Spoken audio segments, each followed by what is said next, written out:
Hey, greetings and welcome to the Brain Gauge channel. This is just wanted to do a quick update on something I saw on the news today. And this was about, it caught my eye right after I came in and checked the news, saw that there was an article about supplement myths.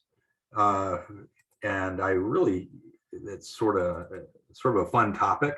So, what are supplement myths? And basically there was an article by Sandee LaMotte of CNN today about, and the title was 8 Myths About Diet, Exercise, and Sleep.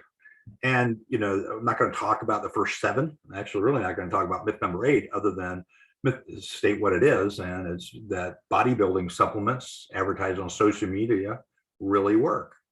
Well, the same can be applied. That same thought can be extended to all the supplements and nootropics that are pushed on social media for for brain health and brain function.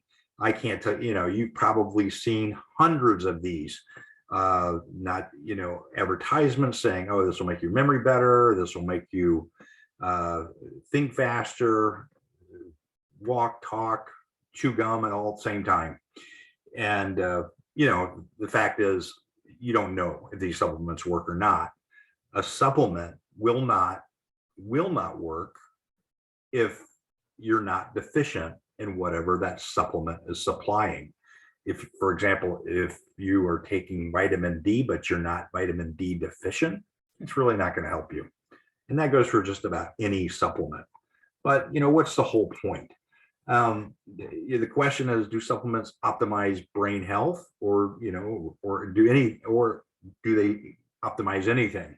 And what we're going to talk about is, how do you think about optimization? This thing right here on the left-hand side is called a tuning curve.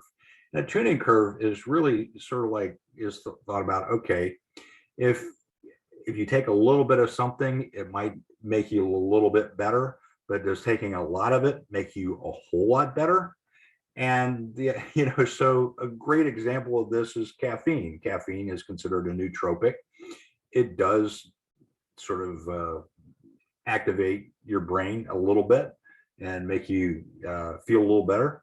And if you take a little bit of, let's say you wake, let's pretend this is a reaction time score, and the higher the number, the better. In this case, or how fast you are. So if you have a really fast reaction time, you'll be up here. And if you have a really slow reaction time, you'll be down here. But just imagine that you wake up in the morning and you feel a little drowsy, and you take a test, a reaction time test, and your score is not all that great. Then you take 1 or 2 espressos or whatever form of caffeine you take. Now your scores start to get a little better.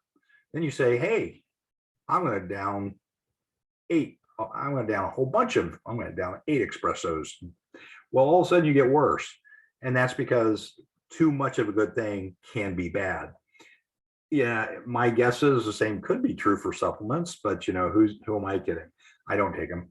But this tuning curve is what you really should be optimizing for. And the only way to do that is actually measure. And you can't really measure things objectively just by saying, okay, I feel great. That's not really what you're shooting for.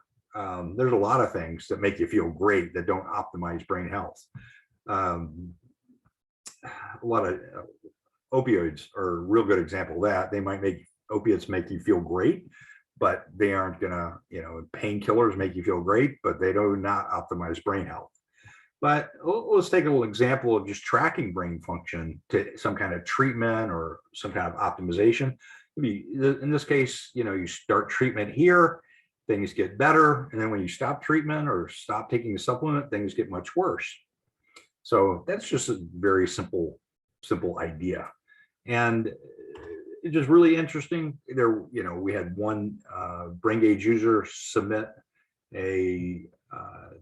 one of the results from their tests when they just wanted to do a little experiment on themselves to see if their supplements were working. And this 60-year-old female had been taking supplements to improve her mental fatigue and her memory. And so we call this a little bit of a case study. And, she quit taking them for a couple of weeks and then tested herself, and her scores, these are her scores before So we say, or actually a couple of weeks after she quit taking the supplement. And, so obviously there was a little bit of a drop in her scores. They weren't optimal. And then after taking a week after she started taking the supplement again, she obviously did much better. So in her mind, supplements work. But you never know how many supplements to take and or which supplements to take or which ones are working. In this case, that one seems to be working. So anyway, that kind of wraps it up. Just wanted to talk about what the news reminded me of today.